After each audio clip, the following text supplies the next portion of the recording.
I got King Jesus. I don't need nobody else. Amen. Amen. And amen. Mitch, I'm going to need that song at the end of the show. Amen. Amen. Woo! I'm geeked up. I'm geeked up. All right. We back, man. Back and better than ever to do sports show every Thursday from 6 p.m. to 8. Live on Hosanna Radio. Also Triple Cast, Do Sports Podcast. All on all platforms, Spotify, Apple Podcasts, you name it.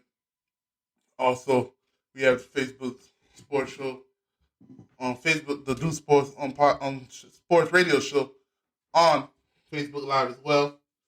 So, we here, man. However you need us, we're available to you, man. We're trying to get that. We just trying to get it to you, man. However, you can receive it, we have it available.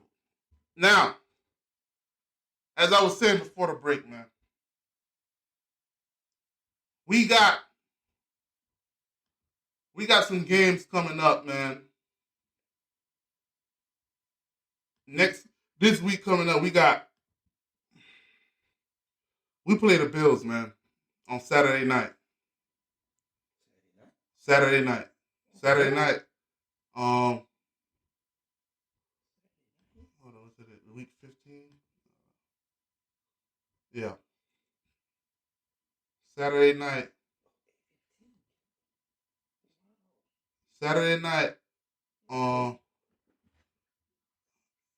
8:15. We got 3 games Saturday night. You got the Colts and the Vikings at 1 p.m. on NFL Network. You got the Ravens and the Browns at 4:30 on NFL Network, and then you got the Dolphins and the Bills on NFL Network, and also your local stations here in Miami. So that's a big game for us, man. I'm not gonna lie to you. San Francisco 49ers. These 3 games was, in my opinion, the litmus test to see where these Dolphins really are as a team. Are we really legit as a team? San Francisco 49ers, the best defense in the league. The Los Angeles Chargers, the best young quarterback in the league. The Buffalo Bills, best overall team in the league. These 3 games was 3 major tests for the Dolphins. San Francisco 49ers. We lost to the best defense in the league. Los Angeles Chargers. We lost to the best young quarterback in the league. Now we got the best overall team in the league. These 3 games, if I came out with just 1 out of the 3, in my opinion, I'm satisfied. Because that shows, guess what? I beat one of the legit teams in NFL, in my opinion.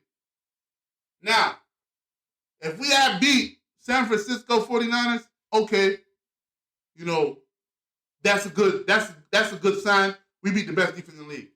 If we had beat the Los Angeles Chargers, okay, that's good. We beat the best young talent in the league, right? But we lost those 2.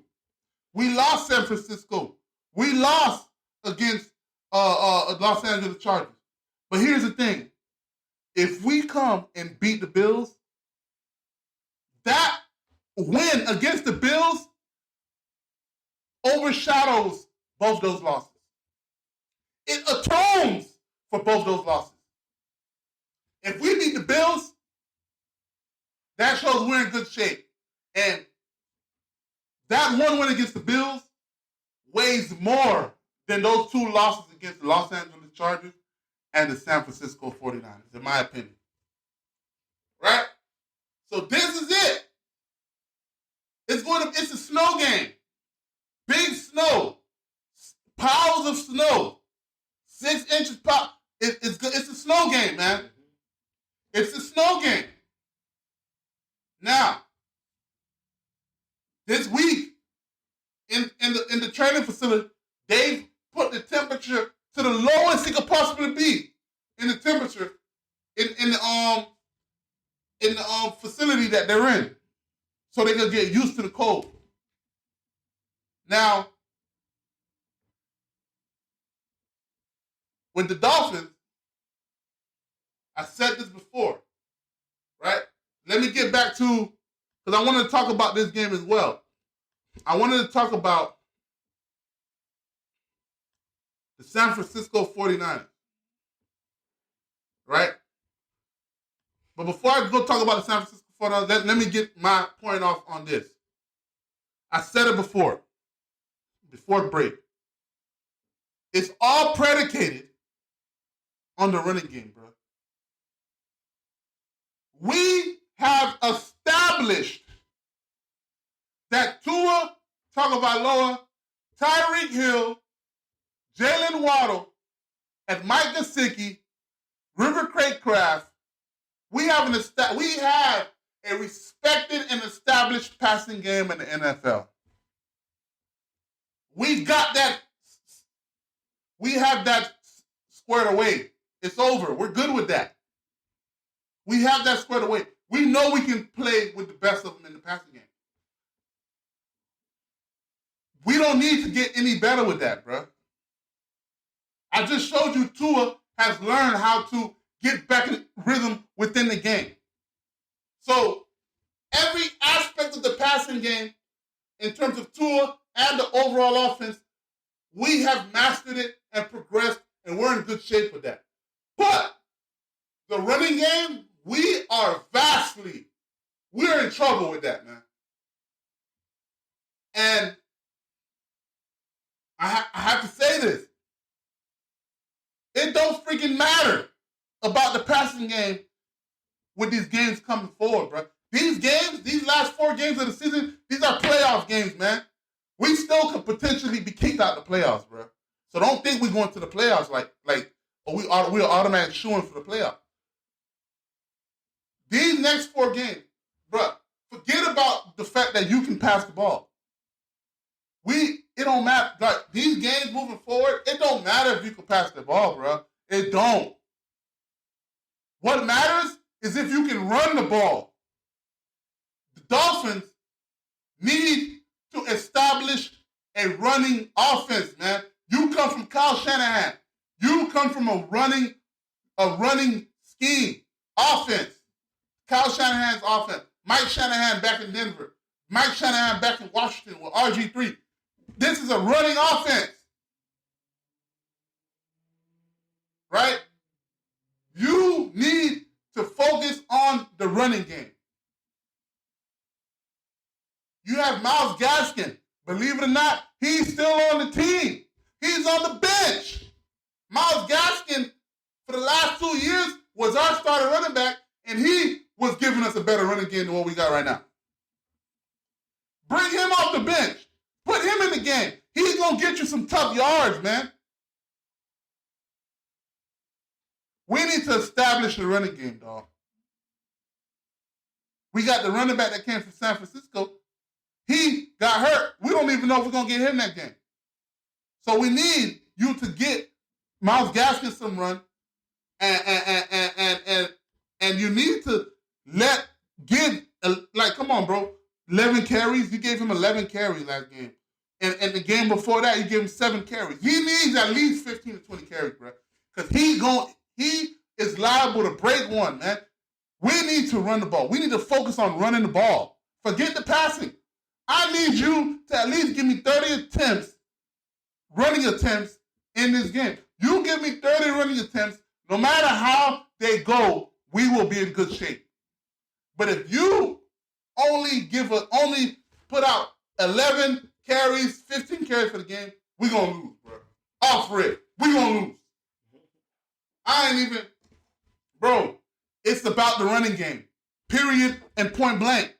Forget the passing game. We already are established as a passing team. We got that down pat. We could do that in our sleep. We got Tyreek Hill. We got Jalen Waddle.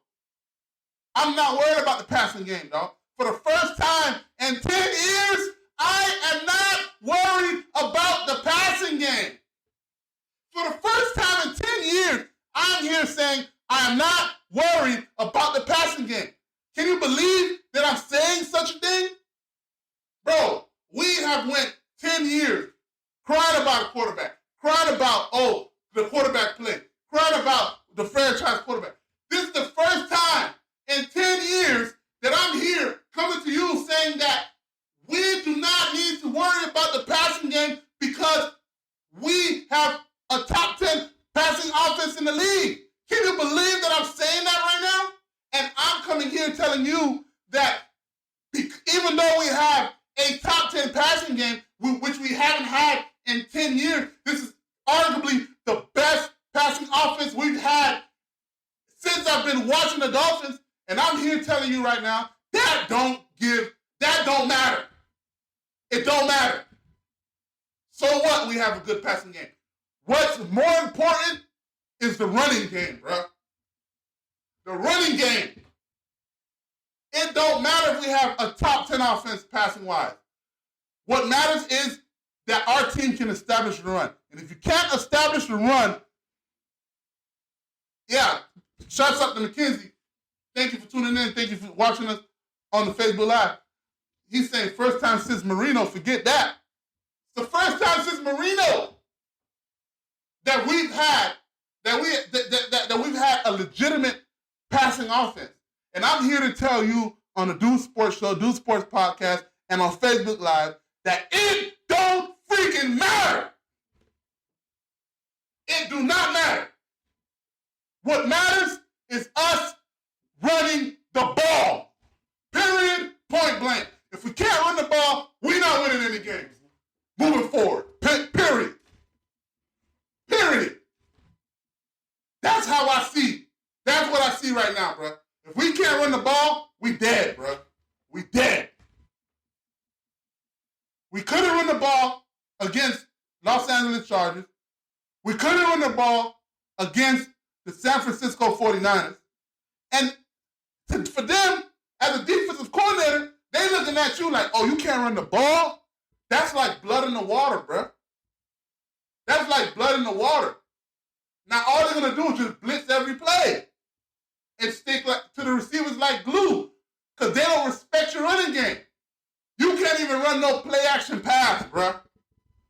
You running a play-action play, and all of a sudden you getting blowed up because they know you're going to pass the ball. We need to establish the run, bro. Period, point blank. And if we don't do that, we will not make the playoffs. And you're going to see the Dolphins lose and lose. Next thing you know, we end up 9-8. We 8-5 right now. We end up 9-8 because we can't run the damn ball. I kid you not. I'm telling you that right now. You heard it here first on the Do Sports Show. I'm telling you, 4 weeks from now, if we can't establish the run, we're going to be 9-8, eliminated from the playoffs.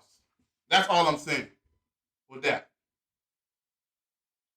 So that's my mindset with that. I don't care what y'all got to say about, Tyreek Hill this, Jalen Waddle that. It don't matter, bro. If you can't run the ball, moving forward, this is big boy time. This is big boy games right now. You can't establish your run, you're dead.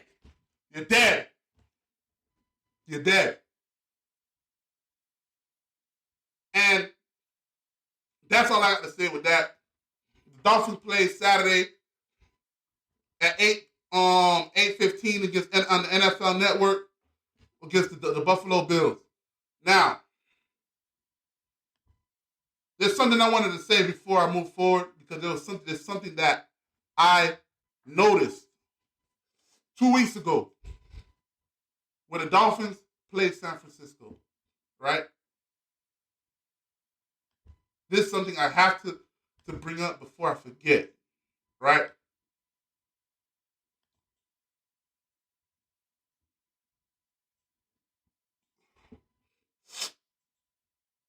We played the San Francisco 49ers, bro.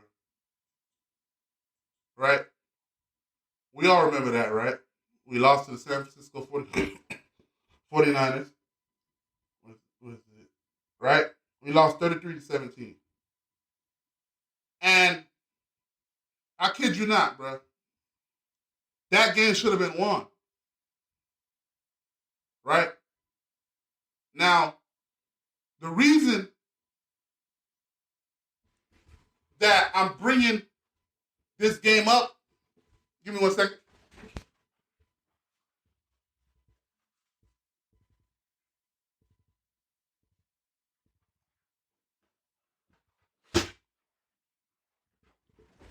Sorry.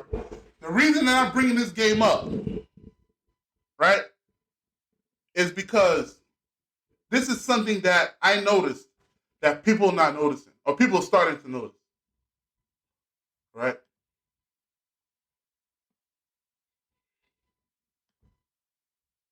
Jimmy Garoppolo got knocked out of the game, right? We've later found out he broke his foot, out for the year. I kid you not, bro. The defense that Josh Boyer is putting out there, I have no problems with the defense. Every now and then you allow some big plays. That's the only problem, right? But the defense, the way they're playing, I don't have no problem. I don't have no problem how Josh Boyer is doing the defense right now. But against the 49ers, we should have won that game.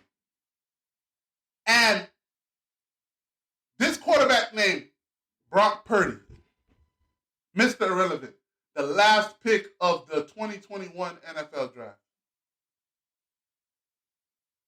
He came in there and we blitzed him. And he made literally play after play. He went 25-37 for 210, 2 touchdowns and a pick. The San Francisco 49ers have Jimmy Garoppolo as their quarterback. The San Francisco 49ers have also drafted recently a quarterback for the future, right? In what is the name? First round.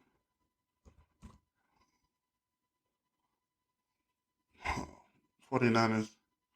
I'm trying to get his name. 49ers. First round pick.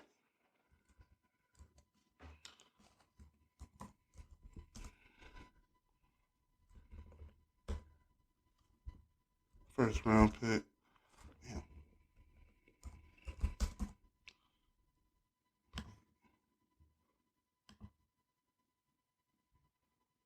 What's his name? All right. The quarterback, Trey Lance from North Dakota State. They drafted Trey Lance number 3 overall to be the next quarterback for Jimmy Garoppolo, after Jimmy Garoppolo, right?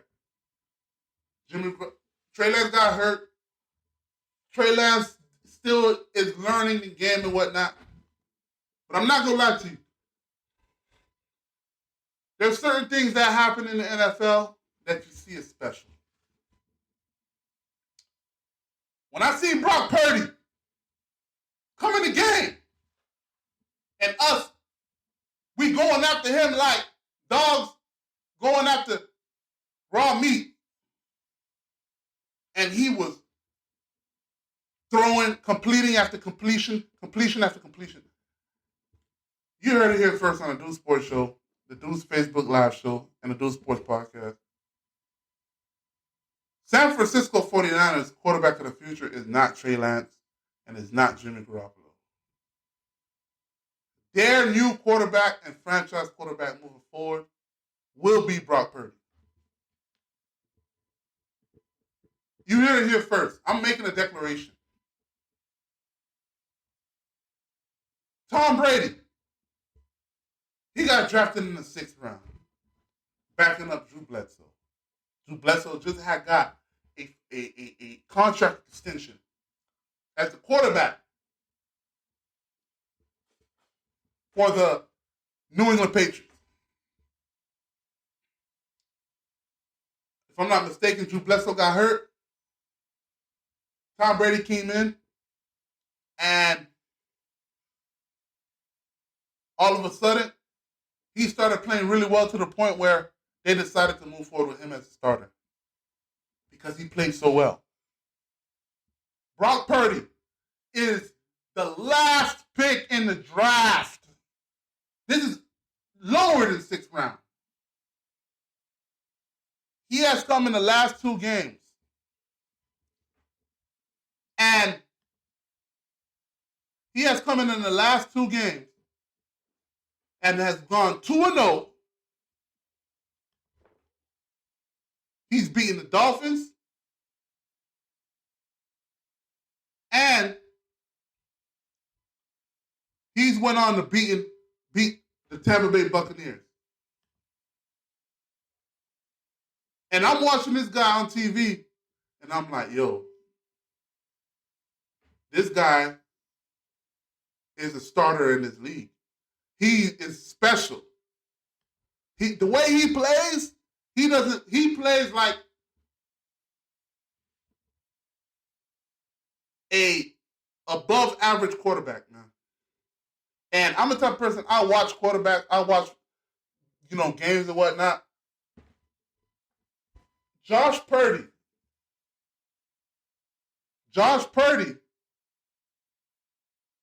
you heard it here first, is the new franchise quarterback for the San Francisco 49ers moving forward, bro.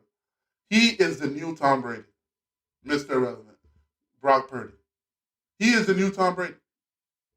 He is the new Tom Brady where you get drafted so low, and now you come in and you don't give the job back.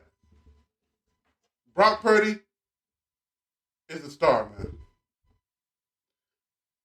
You go back to his background, he's played 4 years. He was a 4-year starter at Iowa State with multiple good seasons. Over 10,000 yards passing, if I'm not mistaken. And was a 3 to 4 year starter at Iowa State. How did he end up Mr. Relevant, being the last draft in the NFL? I don't know. But this guy is special. And this is something I've seen, and you've heard it here first. Right? And that's what I got to say about that. Now, moving forward, I got something to say, man, about,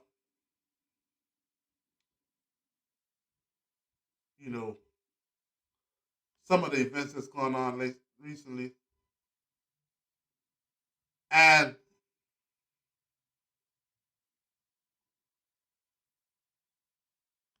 Deion Sanders, Jackson State, HBCU. A lot of people is mad that he left Jackson State. My first assessment of the whole situation, I gotta say something. I'm not gonna lie to you. When he went to Jackson State and turned around Jackson State the way he's turned them around, I thought it was a movement. I ain't gonna lie to you. I thought it was a movement.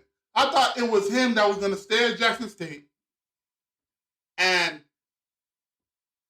change HBCUs altogether, bring them to prominence, make HBCUs come up to the level bring them up to the point where it's a level playing field with Power 5 conferences, and then eventually the HBCUs, and they become also a powerhouse as well. I thought that's what he was doing. I'm not gonna lie to you, bro.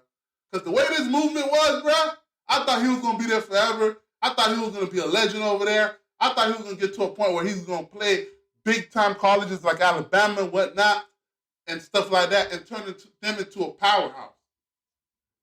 That's what I thought. But then again, you can't get mad at the man if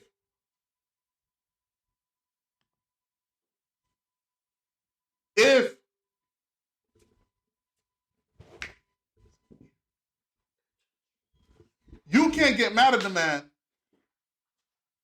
if he felt like it was time for him to go. Same thing as me. I'm at a situation right now.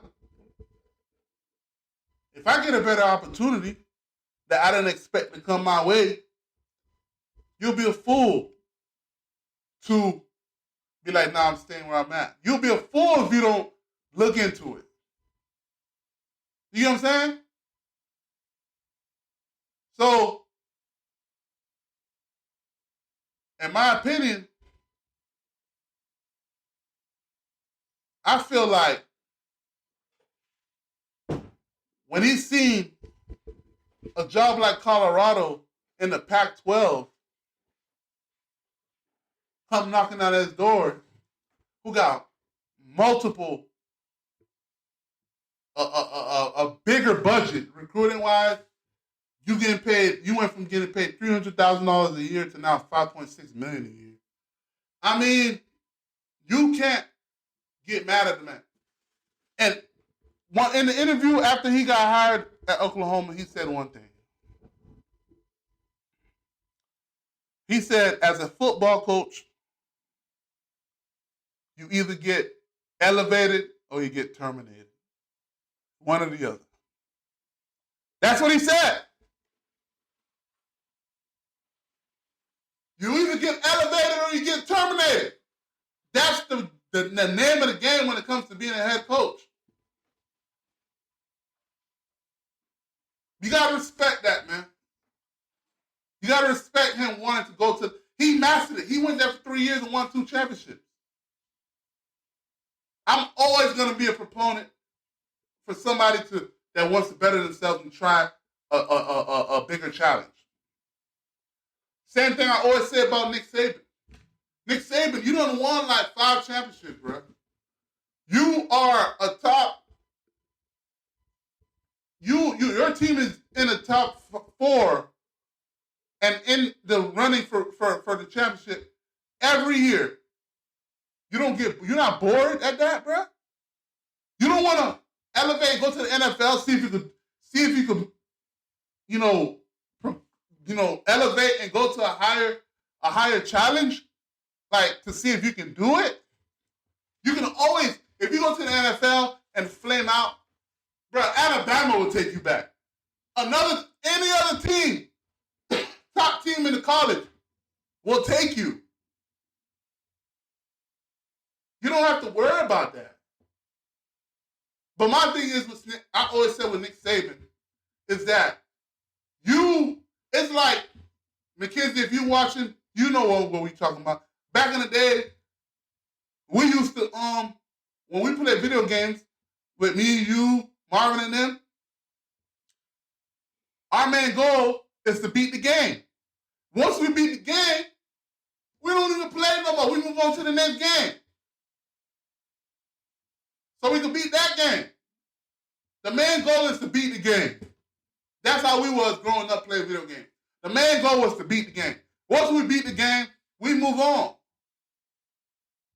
In my opinion, Deion Sanders, he beat the game. He went to HBCU. He balled out. He made a whole bunch of money for the university. He brought college game day to an HBCU, first time ever in history. And my thing is like,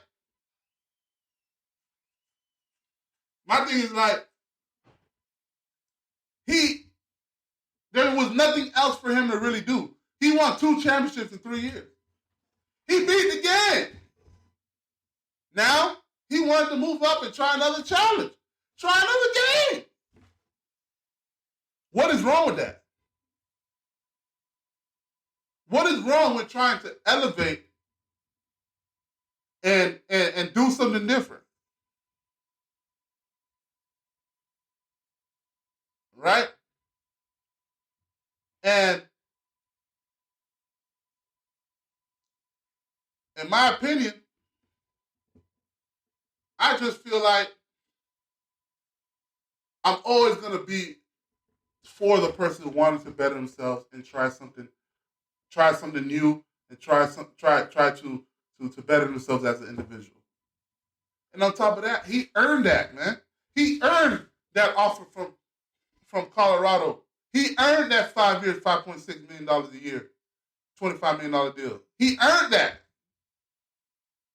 You get what I'm saying? And I always say that about Nick Saban. Bro, you beat the game, bro.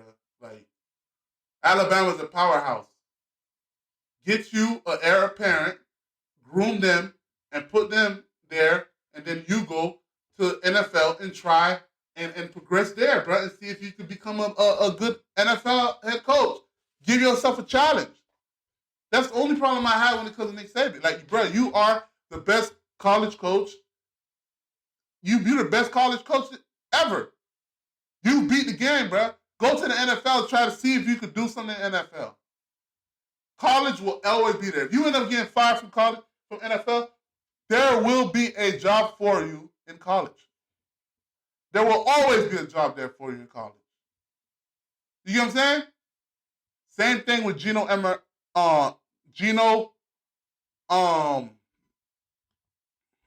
how do you pronounce his name?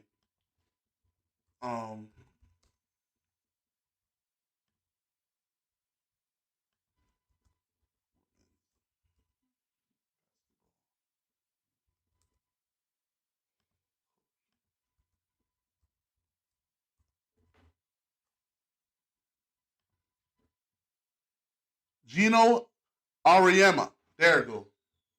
Same thing with Gino Auriemma. You have won multiple championships as the UConn women's basketball coach. Multiple championships. Why don't you try to go to the NBA and be a head coach? And elevate and see if you could be a head coach in the NBA? You will always get a job in women's basketball. You will get a job. Okay, if you don't want to go to the NBA, why don't you transfer over to men's college basketball and see if you can do good over there? You beat the game, bro. You are the best women college basketball coach ever.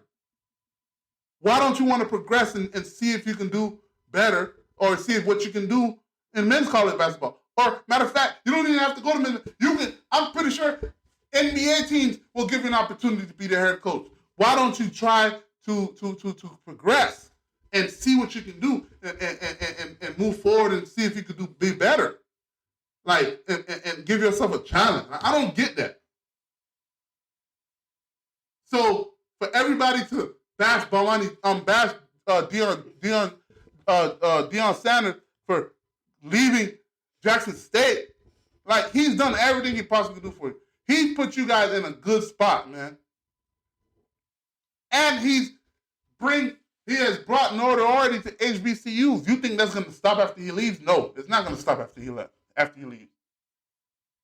So, in my opinion, he wants to see if he can do good in Colorado. And after that, maybe he even go to be an NFL head coach. You know what I'm saying? And I have no problems with it, bro. I really have no problems with it. We got 5 minutes left. Also, want to let you know, the Heat play tonight against the Houston Rockets. Great win last night. Shouts out to Tyler Hero. Had the game winning shot last night. That was really good. I told you in the beginning, man, when it comes to the Heat, we need to see what Oladipo can do. He needs to step up. And he stepped up. I ain't gonna lie, he stepped up last night. Like, that was a good sign last night with Victor Oladipo. he did a really good job last night. He was looking like the old Oladipo from, you know, back in the days, man. Defense, taking people off the dribble. That is, if we want to move forward, Oladipo needs to continue giving us, you know, performances like that. 31 minutes, uh, 12 points. I'm pretty sure he has some steals as well. Kyle Lowry, 14 points, 6 assists. Get it up a little bit more to 17 to 18 points. Tyler Hero is a beast, 35 points. Man, he's going to be an all-star. Bam Adebayo, you had Jimmy Butler been out, but if we continue to have Tyler Hero scoring at the level he's scoring with Jimmy Butler up scoring at where he's capable of, we're going to be in good shape, man.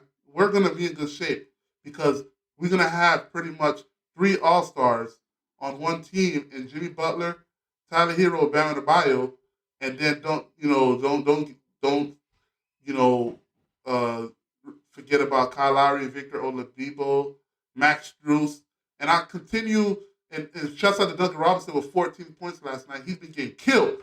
But in my opinion with that, they need to continue playing Duncan Robinson. So he's a rhythm player. He's a three-point shooter. He's a Kyle Korver. One thing about Kyle Korver, you let him continually play in the games.